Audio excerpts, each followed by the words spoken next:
So for more on what this means for you, let's bring in Chief Economist at Redfin, Daryl Fairweather, also who wrote this article. Daryl, great to see you. As you know, right now, so many Americans say they are feeling the pinch when it comes to the economy. That also means when it comes to home ownership. What is bringing about this great American reset? The housing market has been in a really tough spot since 2022. But what we're seeing now is that mortgage rates are coming down, and that means that buyers' budgets can go farther because their monthly mortgage payments will be lower. And if you were looking for a home in spring 2025 and looking again in spring 2026, you'll definitely feel that the housing market has improved. There are more homes for sale, that prices have only gone up a touch, and your incomes have probably gone up faster than home prices. So that's all good news, although it's going to be an incremental improvement. It's the beginning of a change that we think will continue for the next several years. All right, so what are you looking at as far as timeline, when this starts next year? And then, it's always hot and cold. Where do you believe the housing market will likely heat up? And then where do you think it could potentially cool down?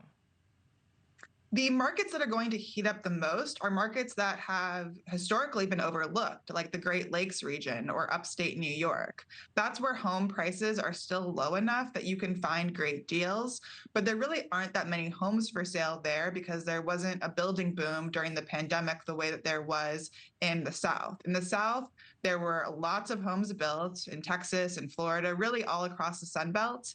And now there's more supply than there are buyers interested. So in the Sun Belt, that's where buyers will find the best deals, and that's where prices are falling the most and will continue to fall in 2026. All right, so the median age for a first-time home buyer right now is 40 years old. That's an all-time high. Redfin, has predicted that household makeup is going to shift with more Gen Z and millennials living with their parents for longer, because of what costs are dictating. What obstacles do you see when it comes to housing affordability for first-time home buyers, for these younger families? Yes, baby boomers have been the biggest winners of the housing market over the last 10 years.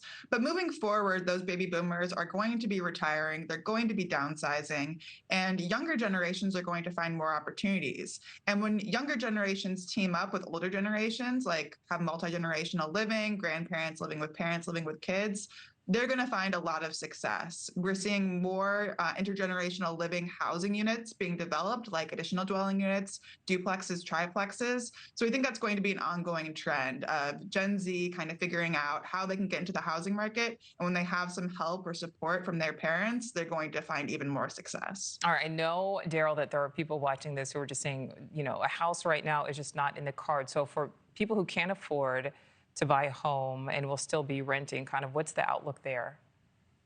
In 2025, rents were pretty flat, which was a big relief for renters. If they couldn't find a home to buy, they could at least find a home to rent that wasn't going to be excessively expensive. But in 2026, because so many people did choose to rent and are continuing to rent, we think that prices are going to heat up in the rental market, that rents will increase about 2 to 3%, which unfortunately means that those renters are going to have less money left over to spend on other necessities. People who have been on the brink of thinking about buying a home are going to be more motivated to buy a home when they get those lease renewals that show that their rents are increasing. All right, so we know that the Trump administration right now is really focusing in on affordability, as are Democrats. But are there other things you think that the Trump administration could be doing to kind of get the housing market moving at an even faster pace? Well, we're seeing more bills proposed in Congress, like the Road to Housing bill. That is a bipartisan effort. What the administration could do on its own is to use the authority of HUD to really pressure local governments to densify, to increase the supply of housing, especially where people most want to live. That's what personally I would like to see, is more leadership from HUD. I know we've seen a lot of thoughts from the FHA, from Bill Pulte, but I think HUD is really where there can be more meaningful impact. Chief Economist at Redfin, Daryl Fairweather, thank you for your time. Thank you. Thank you for watching. Subscribe below and download our NewsNation app right now on your phone, and you will get fact-based, unbiased news for all Americans.